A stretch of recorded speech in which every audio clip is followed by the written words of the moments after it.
I think the main reason it's important to approach M&E with a learning objective is that otherwise it's actually a huge wasted opportunity. So, typically you're having people go into the field, doing surveys, doing focus groups, doing interviews. This is a great chance for you to learn from your target population about what's working and what's not with your program. But if you design the M&E so that you're not really focused on those kinds of learning questions, then what you will find is that you actually missed that opportunity to learn from the program. So to give you an example, I was working on an evaluation for a social enterprise that was helping low-income workers to get jobs. And they were doing this through a digital platform.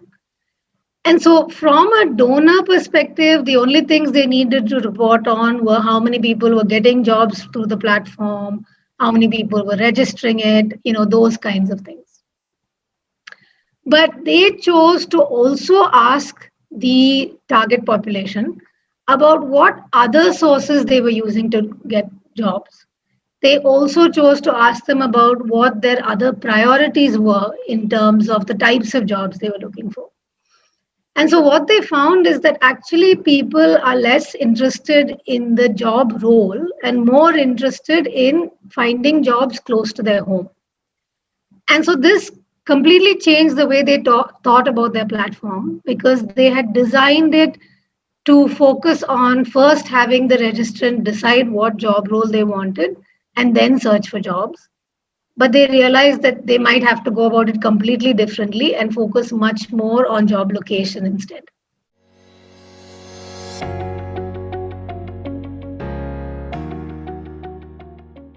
The first step in developing any kind of M&E system is to create a framework for your program, which could be called a logic model or a theory of change. There are many different frameworks you can look at. And that framework will help you to articulate what the program is doing, what it's trying to achieve, and how they are related to one another. The second step after you do that is to identify the assumptions behind the program.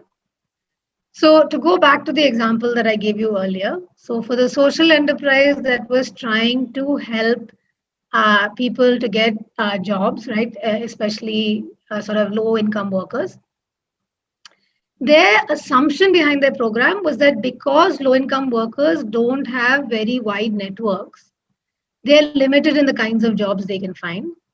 And if we can onboard them to a digital platform which gives them access to many more jobs, then they are likely to find better jobs, right? And so then from that assumption, we converted it into a learning question which could be investigated through the evaluation we were doing. So in this case, the learning question that we had was, what are the different sources that people use to look for jobs, and what are the sources they prefer to use? And like I said, that's where we found out that, for example, people actually prefer to go to friends and family because they feel that when they refer them to a job, it's more likely to be a good job, they're more likely to be comfortable or happy in that environment. So this is just an example, and it's just to illustrate the way to identify learning objectives is to first identify the assumptions behind your M&E framework, and then to say, okay, if I were to test out this assumption, what is the question I would ask? That becomes my learning question and my learning objective.